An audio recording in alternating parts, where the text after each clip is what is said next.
वासुदेवाय। ॐ नमो भगवते वासुदेवाय। ॐ नमो भगवते वासुदेवाय।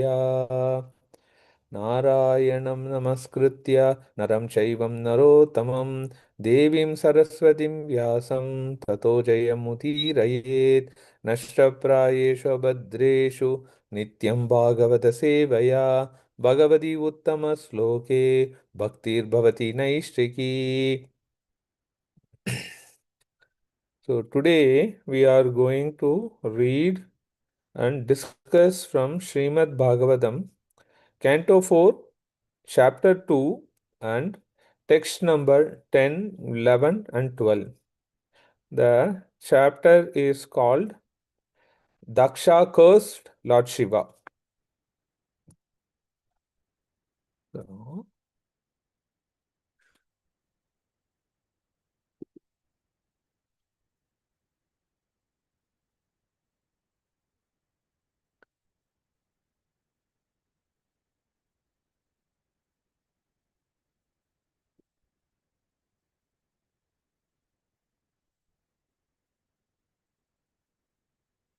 right.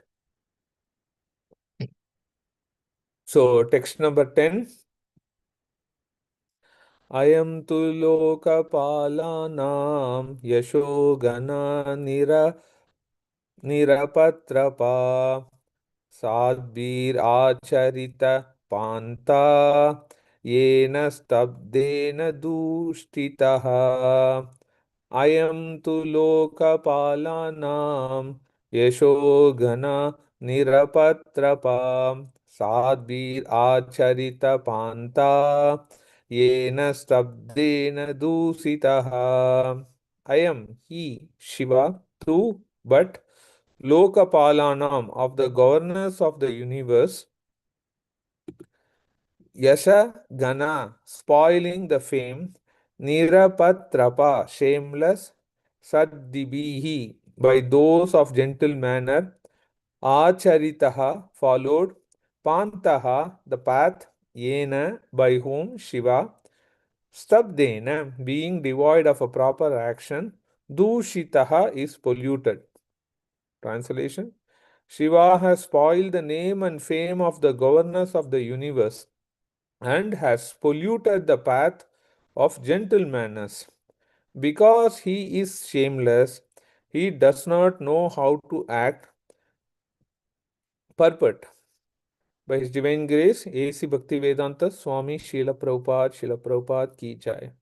Daksha wanted to impress upon the minds of all the great sages assembled in that meetings that Shiva, being one of the demigods, had ruined the good reputations of all the demigods by his unmannerly behavior. The words used against Lord Shiva by Daksha can also be understood in a different way in a good sense. For example, he stated Shiva is Yashogana, which means one who spoils name and fame. So, this can also be interpreted by mean that he was so famous that his fame killed by all other fame. Again, Daksha used the word Nirapatrapa, which also can be used in two senses. One sense is one who is stunted, and other sense is one who is the maintainer of the person who have no other shelter. Generally, Lord Shiva is known as Lord of Bhutas, or the lower grade of living creatures. They take shelter of Lord Shiva because he is very kind to everyone and is very quickly satisfied. Therefore, he is called Asutosa. To such a men who cannot approach other demigods or Vishnu, Lord Shivas give shelter. Therefore, the word Nirapatrapa can be used in that sense. So I will read that. Text 11, all the text, and then we can summarize and discuss. Text 11. ईसा मे शिष्यतं प्राप्तो यन्मे दुहितुर् अग्रहेत् पानिं विप्रगानि मुक्तः सावित्रया इव साधुवत् ईसा मे शिष्यतं प्राप्तो यन्मे दूहितुरग्रहेत् पानिं विप्राग्नि मुखतः सावित्रया इव साधुवत् Isha he Shiva may my sisyatam subordinate position praptaha accepted yet because may duhituhu of my daughter agrahit he took panim the hand vipra agni of brahmanas and fire muktaha in the presence Savitraya Gayatri Iva like Sadhuvat like an honest person. Translation: he has already accepted himself as my subordinate by marrying my daughter in the presence of fire and Brahmanas. He has married my daughter who is equal to Gayatri. He has and has pretended to be just like an honest person. Purport by His Divine Grace A.C. Bhaktivedanta Swami Srila Prabhupada ki jai. Daksha's statement that Lord Shiva pretended to be an honest person means that Shiva was dishonest because, in spite of accepting the position of a Daksha's son in law, he was not respectful to Daksha. So, going to the last words of today, text number 12. Grithitva mriga savakshya panim markatalochanaha प्रत्युक्ता अनाभिः अनाभिवाधार्हे वाचापि अक्रतनोचितां गृहीत्वा मृगसवक्षया पाणिं मार्कतालोचनः प्रत्युक्ता अनाभिवाधार्हे वाचापि akritanuchitam grihitva taking mrigasava like a deer cub akshaya of her who has eyes panim the hand markata of a monkey lochana he who has the eyes pratyuttana of rising from one's seat Abhivada, the honor, Arhe, to me, who deserves. Vacha, with sweet words. Api, even. Akrita na, he did not do. Uchitam, honor. Translation: he has eyes like a monkey's, yet he has married my daughter, whose eyes are just like those of a deer cub. Nevertheless, he did not stand up to receive me, nor did he think it fit to welcome me with sweet words. ॐ अज्ञानतिमिरान्धस्य ज्ञानाञ्जनशलाकाय चक्षुरुन्मिलितं येन तस्मै श्रीगुरवे नमः श्रीचैतन्यमनोभीष्टं स्थापितं येन भूतले स्वयं रूपा कदा मह्यं ददाति स्वपदान्तिकम् नमो विष्णुपादाय कृष्णप्रस्थाय भूतले श्रीमते भक्तिवेदान्त स्वामिनीति नामिने नमस्ते सारस्वते देवे गौरवाणी प्रचारिणे निर्विशेष शून्यवादी पाश्चात्य देशधारिणे जय श्री कृष्ण चैतन्य प्रभु नित्यानंद श्री अद्वैता गदाधर श्रीवासादि गौर भक्त वृंदा हरे कृष्णा कृष्णा कृष्णा हरे हरे हरे राम राम राम हरे हरे मूकं करोति वाचालं पङ्गुं लङ्घयते गिरिं यत्कृपातमहं वन्दे श्रीगुरुं दीनतारिणं परमानन्दमाधवं Sri Chaitanya ईश्वरम् Jnananandamayan devam nirmalaspatikakritam adharam sarva vidyanam hayagrivam upasmahe. Welcome, devotees. I seek your blessings and the blessings of my spiritual masters and our deity Sheshi Nitai Gaurachandra to speak meaningful about these three verses on the Canto 4 to 10 to 12 on the topic Daksha curses Lord Shiva. So um, we are reading the verse. We started Canto 4 and we are on chapter 2. The earlier chapter introduced about the genealogical table and discussed about the Prajapatis. The Prajapatis are not ordinary people. They are empowered to progenate and fill the universe with population. And one among such Prajapati is Daksha.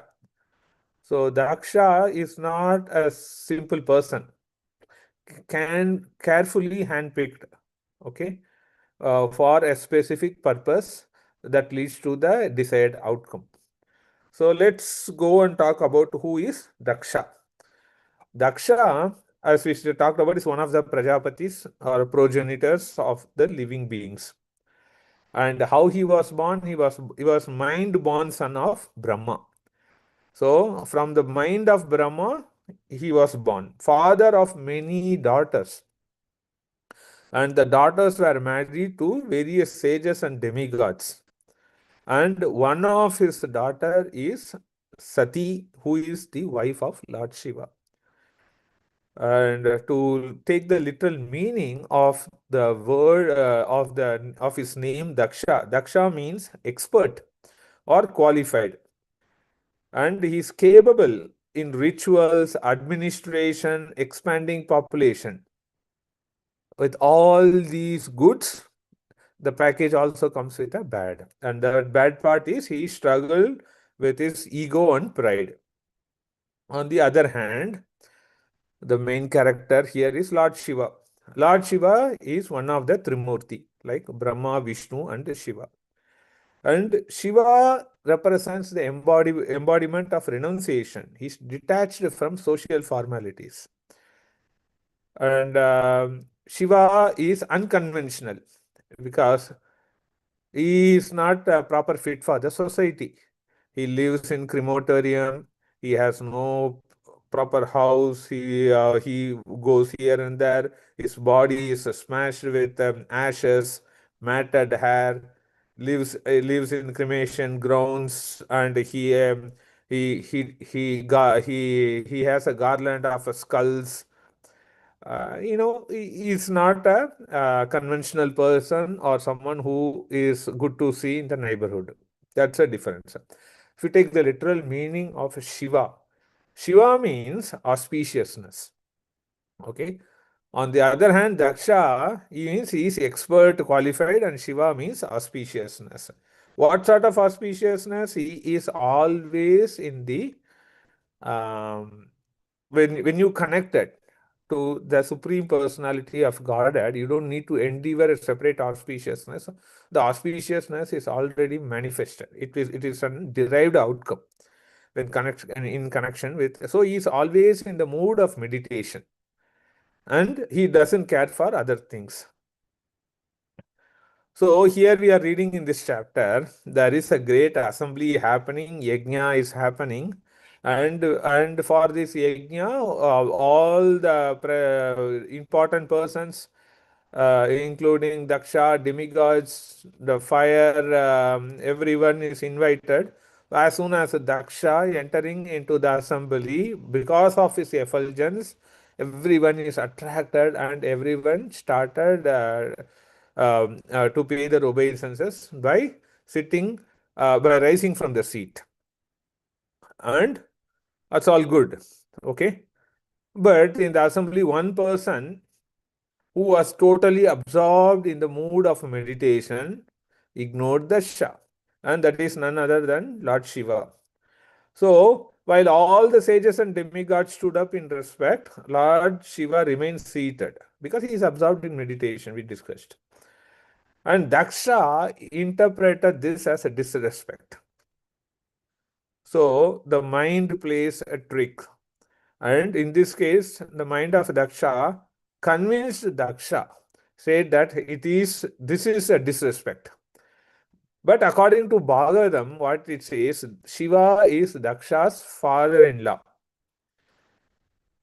So, sorry, Shiva saw Daksha as his father-in-law, okay? Because he has married Sati, the daughter of Daksha. So, he did not feel the need for a formal gesture. So, think about it. Every day in your home, if a father-in-law, comes and goes, you cannot, there is a loving relationship. This is not like a Kali Yuga sort of father-in-law, son-in-law relationship, but it is well-esteemed relationship. There is love, there is formal, more than formal gestures, there is the love which dominates.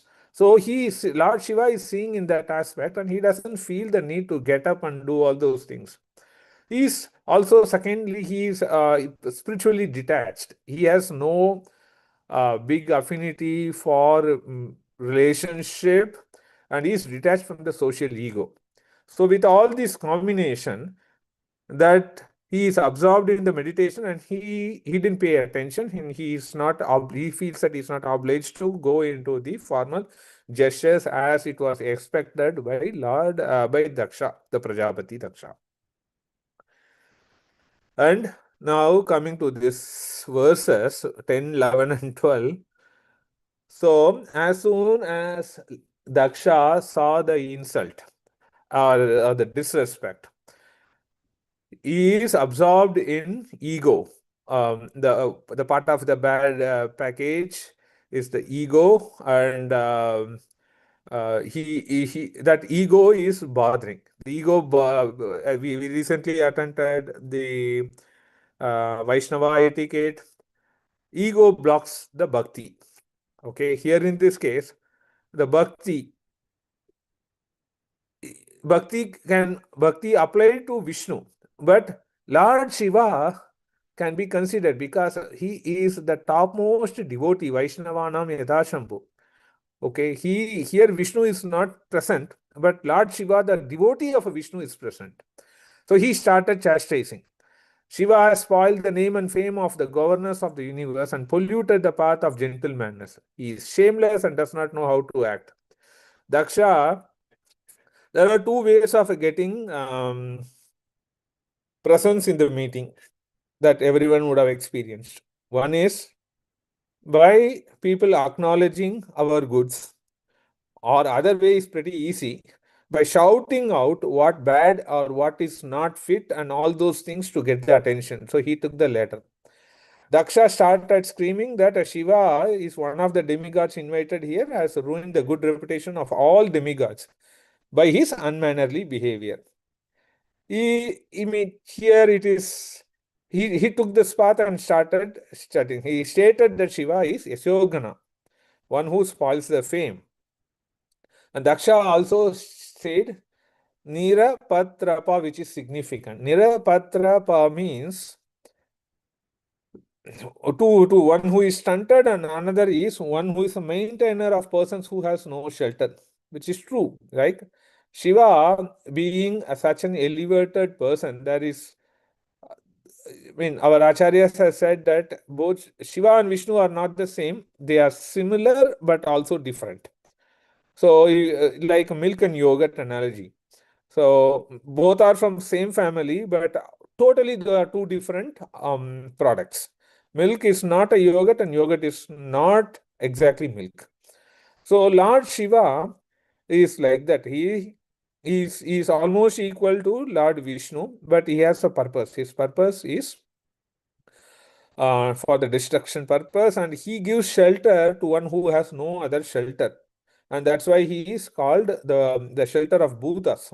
He takes care of Bhuta Ganas, the lower grade of living creatures. And it is easy for the other creatures, the lower grade creatures, because they cannot approach Lord Vishnu or other demigods. But Shiva, being the Ashadosha, he is very easy. The term Ashadosha means that one who can be easily and quickly satisfied. But at the same time, he can also be easily get disturbed. So if you see the incarnation of a Shiva, uh, what is that Rishi? Oh, I'm sorry. I'm forgetting a lot these days. Durvasa Maharishi. Thank you. Durvasa Maharishi is an incarnation of Shiva, and when he approached, trembling with fear, oh, he is Ashadosha. He is easily satisfied, at the same time, he easily get disturbed and he curses. Okay, so the person in the lower grade, they approach Lord Shiva because he is Nirapatrapa. That is applicable. He gives a shelter for those people who have, those creatures who have no shelter. That's discussed in text 10 on 11. This is getting into more personal. Like Daksha getting, say, he has already accepted himself as subordinate. He has delegated. Okay, you are my subordinate. By the cause, just because you are marrying my daughter in the presence of fire and Brahmanas, he has married my daughter who is equal to Gayatri and has pretended to be just like an honest person. So here he is stating, giving the statement, Shiva pretended like an honest person, but Shiva is dishonest. In spite of accepting the position of Daksha's son-in-law, he was not respectful to Daksha. Okay. Shiva is not a dishonest person. Shiva, but this is all made up or framed um, expectations and uh, conveying to other people in the assembly. Daksha is making all these statements that Shiva has married my daughter, and being the relationship of a son-in-law, he is not giving respect. He's still hanging on the respect aspect. On text number 12, his eyes is like monkeys. Yet he married my daughter, whose eyes are just like deer cub. Nevertheless, he did not stand up to receive me, nor he think it fit to welcome me with sweet words. How much you have to see how the ego is tricking the mind of a Daksha or any one of us. We learned from our Vaishnava etiquette seminar here that happened. Everything can be used in Krishna's service. Anger. Hanuman used anger to deploy, and Arjuna was installed with anger to fight in the war for a good purpose. So anger was utilized. Kama was utilized by the gopis for the pleasure of a Krishna. But ego is one thing that cannot be a fit. It blocks bhakti. So ego is not the right thing. Okay. So this public criticism here, Daksha is saying Shiva is unclean, socially improper. He is living among the ghosts in crematorium and is unfit to marry my daughter. But yet he pretended to be an honest person. He married the daughter. And now after marriage, the relationship as son-in-law established, and he is not giving the proper respect, or he is not giving the etiquette. And he is offending the great devotee. Daksha is offending the great devotee and doing Vaishnava aparadh, and that leads to severe consequences, but he's not worried about that at this point of time. So, very philosophical reason from Bhagavatam perspective here is like pride versus renunciation. Pride. Daksha is acting on the platform of pride, and Lord Shiva is stable and is meditating and is performing on the platform of renunciation. Pride. What brings pride to Daksha? The ritualistic pride, social status. And on for Shiva, if you break and do a deep analogy, so if Shiva is in transcendence mode, his devotion to Lord Vishnu, meditation, detachment, Daksha could not understand Shiva's scriptural position at all. and is he's operating on the platform of ego and respect. I'm the big boss. Everyone is standing, and this person who is called my son-in-law is neglecting me. He is His mind is carried away by that Lord Shiva is not standing and giving respect. Like there are many other people. What is the big deal if one person is not standing up? This is the human mentality when ego operates. Krishna has given us many things, but one thing which we think it is good and that is not sanctioned or that's not acting according to our desire, that becomes a bigger constraint. Our mind is not considering other good things. In Christianity, they say they count the blessings. There are other blessings. We fail to count the blessings, but we just hung on the one thing that we expect to happen on based on my desire, my time, and my will, and that is what exactly happening. So I had an opportunity to hear from one senior devotee, when you ask something to Krishna and Krishna sanction, that is good. Okay. When you ask something to Krishna and that gets delayed, Krishna has a better plan. When you ask something to Krishna and Krishna declined, it's not delayed, it's declined. Krishna has the best plan. We just need to, without twisting the arms of Krishna, we just need to accept and progress. That's a very difficult lesson for me, but I'm just sharing what I heard, but it is very inspiring, trying to practice. Here, the core teachings from Bhagavatam in this chapter: ego blinds even the qualified. Again, repeating, ego blinds even the qualified. So you have seen, we have talked about, the previous chapter is about Prajapatis carefully handpicked positions for suitable candidates who has a particular purpose to fill this universe with population. Not everyone is given that responsibility, and Daksha is one of the qualified. He's not a weak person, he's a qualified person, but the ego is making him to act. Ritual without humility. So our emphasis was on the seminar Vaishnava etiquette is all about respect, giving respect to others, and trying to see where we are. How can we be even lower? So humility. So ritual, you perform a lot of rituals, and rituals without any humility, that's a perfect example leading to downfall. And offending great devotees by body, mind, and words has serious consequences. So Shiva represents pure devotion beyond social norms. We cannot estimate just by seeing. We cannot estimate, oh, he is not a fit or do anything like that, because what is his transcendental mood? That is beyond the social norms.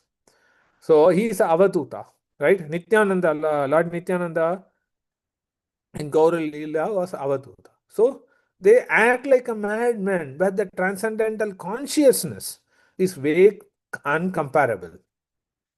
External behavior cannot be compared towards internal spiritual realization. That's the thing. Bhagavatam is teaching not to judge. One judgmental activity disturbs even in our normal thing. And thinking, judging someone who is on such elevated platform and beyond the social norms and absorb totally into the spiritual realization, we cannot do like what Daksha is acting on this platform. With that, I end here. It's exactly 8 o'clock. If there are any things that I have misspoken or any corrections that or any other contributions that you would like to share, please discuss. I'll be happy to hear from you.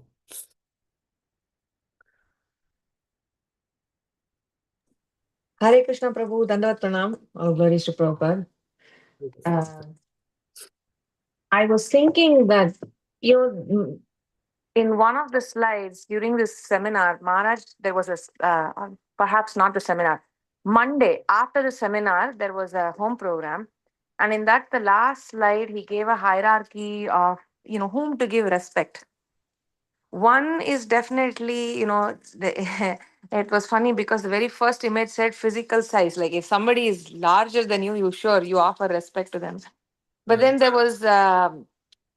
there was age, there was a position, there was, are they educated? Do they have good qualities? What about Varna and Ashrama?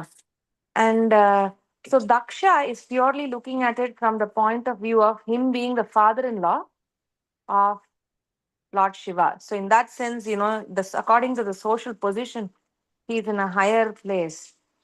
But in that chart, the very last thing was, respect to devotion, and so which Yeah. is what you've been talking about. Uh, so anyway, that point came to my mind that we can't be hung upon Yeah. one or the other. There are so many levels of that, a person may operate on that. Depending on that, we offer respect. uh, Second thing was, I mean, this pastime is such an instructive pastime, such a wonderful pastime. Here is somebody who seemingly disrespected Daksha by not getting up. But the reaction to that was so out of line, so out of proportion, right? He went on vilifying his character, his nature, his activities. Right. Instead of saying, "Hey, you didn't get up, you didn't offer, you're my son-in-law, you need to get up," it was just so out of proportion, right? And it's so instructive for us, right? Like when it is it's a it our tongue is, they say, right, like it's a double-edged sword. A tongue that can be used to glorify can go on, and basically we can dig our own grave with that tongue. Exactly. True, Mother. Yeah. uh, it's dangerous, but it is true and it is humbling. And I mean, if Daksha, like you said, Daksha means expert. If he can do it, what is our position? We are we are in a pretty dangerous spot as fallen conditioned jivas, minute jivas that have absolutely no power. And so yeah, just wanted to share that. This is very humbling pastime. Thank you, Prabhu, for speaking Thank you, wonderfully. Mataji. My thoughts are going like the words my mentor shared was many times. Expectations leads to frustrations. So if you have too much expectations, that will definitely lead to frustrations. And here, the expectation of Daksha, it's is leading to frustration, and he is forgetting the who is on the other side, the elevated, or what mindset he is in, how much he is absorbed. Is all the ego is because he is auspicious and he is absorbed in spiritual consciousness, whereas Daksha is on ritual and no humility. So that is the scale will never match. But that's a thing my thoughts are going. Yes, Mataji, we are in a very risky condition, but this pastime is such an eye opener, and this fit for everyone.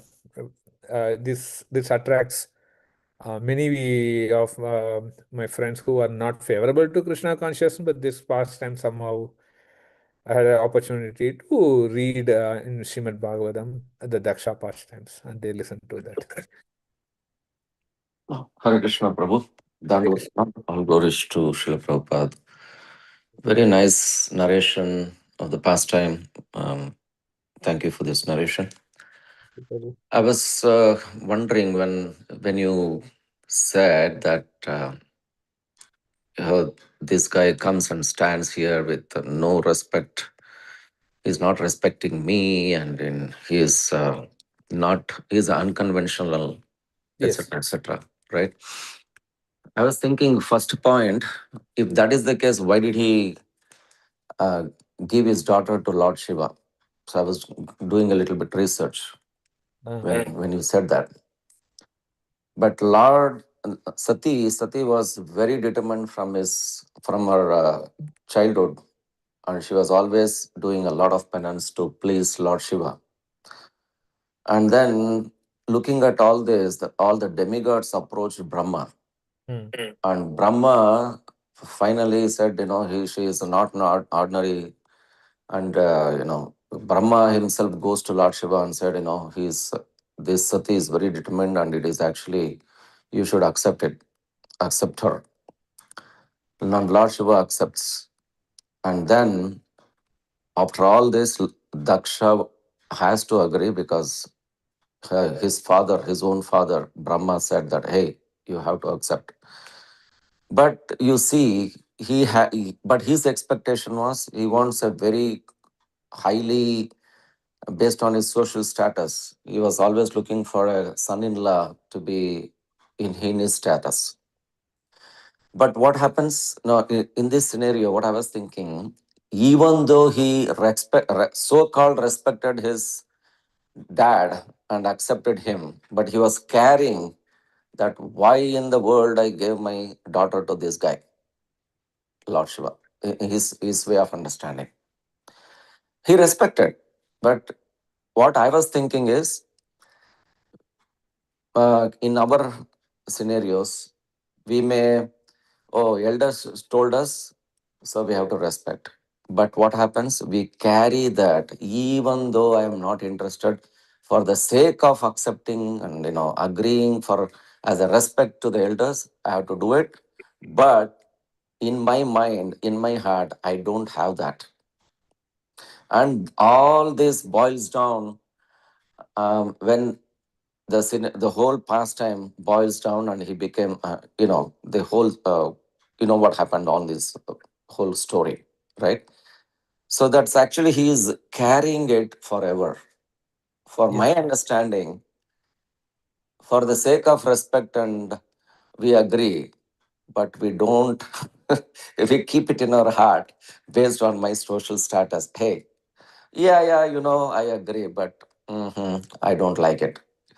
So that is why this guy, it happened. So that means how stubborn Yeah. Daksha was, in spite of even dad saying, demigod saying, and he knows that Lord Shiva is great, but he did not care, because he is always sticking into his social status and whatnot. I think this scenario even comes to all of us, For that sure. I For like it, I don't like, just for the sake of eyewash, I have to agree, but I don't like it, right? that's that's Prabhu, my, you made a wonderful research, and findings from your research is pretty good. The yeah, only thing is, here this Daksha is not a middle class Daksha yeah, who has like Ashtalakshmis, and he mm, has to somehow deliver all the Ashtalakshmis to some groom. Okay, mm, mm, so the social status which you are bringing, like it's like that even happens, right? My elder daughter's son-in-law is IAS. My yeah, middle daughter's son. So Daksha was operating on that platform. Many of us are also binded on that platform. So, I mean, the expectations, Prabhu, the expectations and the social thing, which bind us a lot. And overall, like Prabhupada says, right? I don't have, I don't like to Brahmananda, I don't feel like bowing or paying obeisances. Just continue doing it, you will get it. I hope Daksha would have got some point of time, or, or realized but not revealed outside. yeah. Thank you for. This is again coming as, I am not the body, I am the soul. But Daksha's way is, I am the body, I am everything. I am Yes. It's because of false ego, right? That comes to all of life. The same thing, Prabhupada says in the many, many, many times, I'm not the body, I'm the soul. But how do we understand? How do we, apply in our lives, is a question. Anyway, Yeah. thank you, Prabhu. Hare Thank Krishna. you very much. Thank you very much, Prabhu. Hare Krishna. Valli Mataji, I see you are raised hand. You have something anything to Yeah, add, please? Hare Krishna, Prabhuji, Dhanvat Pranam. So nice Okay. to hear about your conversations, mainly from the son-in-law's point of view, and how Matajis are explaining in the other classes. It was very nice research done by Prabhuji also.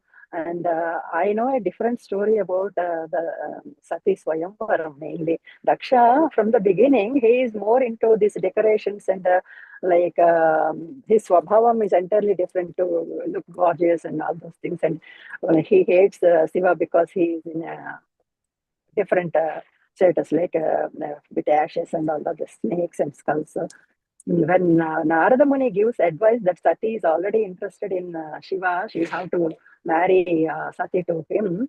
And he says in a sarcastic way only, okay, let me call him. And he announces a Swayamvaram for Sati actually. And he keeps the statue of Shiva as a doorkeeper in the front of the that big hall where all the other devatas are coming and getting seated, all the other kings and everyone. And Sati Devi is looking for Shiva around, and she doesn't find him. And then she finds out that this is the trick of his father, and there is a doorkeeper statue of Shiva, and she puts the garland in that statue's neck. Prabhuji. That's what I heard, because from Daksha is always against Shiva from the beginning also. So even Narada suggests him to get married her daughter to the Lord Shiva, but he never agrees at that point of time also. That's why his topic is burning in his mind from that. Even before this Ajna and before this Shiva seating in this, at the time of Swayamvaram itself, when his daughter rejected him and went and put the garland in the statue form of Shiva, then he felt very neglected at that time. From that time, I think it is happening for his mind. So that's what I heard before. Thank Just you, ma'am. wanted to inform I you, didn't know about Prabhuji. this. Thank you for sharing. Yeah, there is a Swayamvaram, just like Sita Swayamvaram. At that time, they used to have Swayamvarams, right? Draupadi Swayamvaram. Hmm. So for Sati also, he announced a Swayamvaram. And he didn't invite Shiva for that Swayamvaram. So Sati is smart. We should Yeah, appreciate Sati. Sati Mata is always yeah, she is always devoted to Shiva, and that's why they say Satiga Tanameno Chalinchi, and again she took a rebirth as Parvati also. Yeah. All right. That's why Thank they you very praise much. a lot about Ardhanarishwara form of both Yeah. of them also. Yeah. I think it's 8:13. If there are no more discussions, it's a place to stop. I also have a meeting. Yeah, sure, Thank Prabhuji. you very Thank you. much. Hare Krishna. Thank you. If anything that I have spoken mistakenly or not up to the standards, it's purely my shortcomings. And all the great things and inspiring lessons from the Srimad Bhagavatam, all glory to Srila Prabhupada. Vanchakalpatarubhyasya kripa sindhubhyeva Sindhubhyevicha patitanam pavanebhyo Vaishnavebhyo namo namaha. Krishna. Hare Hare Krishna.